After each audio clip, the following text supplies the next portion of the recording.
Sir ஆன்லைனில் மதுவை கொண்டு வந்திருக்காங்க, இதை பற்றி உங்களுக்கு எப்படி இருக்கு சார்? அப்படியா? ஆன்லைன்லேயும் கொண்டு வந்துட்டாங்களா?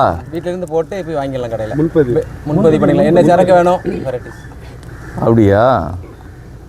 அதாவது 750 மதுக்கடைகளை நாங்கள் அடைப்போம் சொன்ன இந்த அரசாங்கம் நாய் வித்த காசு குறைக்கவா செய்யும் என்று சொல்கிறதை போன்று மதுவை நாங்கள் படிப்படியாக குறைப்போம் என்று சொன்னவர்கள் இந்த ஆண்டு பட்ஜெட்டில் 5000 கோடி ரூபாய் மதுவினால் எங்களுக்கு கூடுதல் வருமானம் வரும் என்று பட்ஜெட்டில் தாக்கல் பண்ணியிருக்காங்க.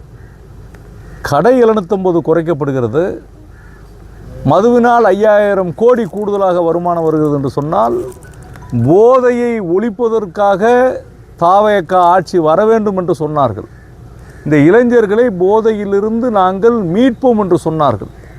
ஆனால் இன்னைக்கு அவர்களுடைய அமைச்சர்கள் போதையில் எப்படியெல்லாம் கிரிக்கெட் பார்க்கும்போது நடந்த விஷயத்தை நீங்கள் பார்த்தீங்க. இன்னும் எந்த நடவடிக்கையும் இல்லை. அவர்களுடைய ஆட்சி மதுவை இளைஞர்களினுடைய பாதைக்கு கொண்டு போகிற மாதிரி இருக்குது. அதுவும் நீங்கள் எப்படின்றதை நீங்கள் தான் பார்க்கணும். 2 நாளைக்கு முன்னாடி ஒரு கொலை கோயம்புத்தூரில் நடந்திருக்கு. அதில் இருக்கக்கூடிய செய்தியை பார்க்கிற போது ஜனநாயகன் படத்தில் எப்படி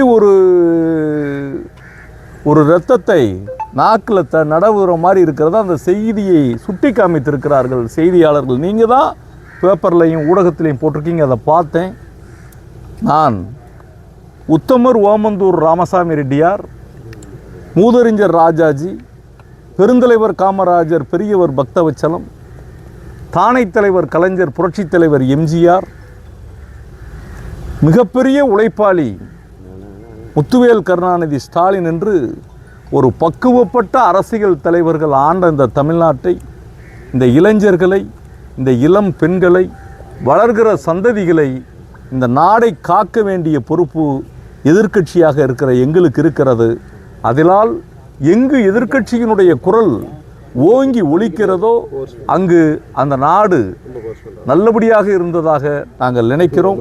அந்த வகையில் இந்த அரசு இளைஞர்களையும் விவசாயிகளையும் வருகால சந்ததிகளையும் காக்க வேண்டிய நடவடிக்கைகளை எடுக்க வேண்டும் என்பதை கோரிக்கையாக வைக்கிறேன். சார், மதுவை வந்து தமிழ்நாட்டில் ஒழிக்கவே முடியாதா? போன ஆட்சிலையும் படிப்படியாக குறைப்போம்னாங்க, நாடாளுமன்ற உறுப்பினரே அதை சொல்லியிருக்காங்க. நாங்கள் இல்லை, அதாவது உலகம் முழுவதும் ஒரு விஷயத்தை கடைபிடிச்சுக்கிறாங்க. ஒரு விஷயத்தை நீங்கள் முழுவதுமாக அதை அறவே ஒழிக்கணும்னு சொல்கிறத விட அதை மானிட்டரைஸ் பண்ணி கொஞ்சம் கொஞ்சமாக அதை குறைத்து இளைஞர்களுக்கு பக்குவமான பயிற்சிகளை கொடுத்து அதை என்ன செய்யணும், பட்ஜெட்டில் அதனுடைய ரெவன்யூ ஜென்ரேஷனை குறைக்கணும். எந்தோடைய ஆட்சியும் கொஞ்சம் கொஞ்சமாக அது வரணும்.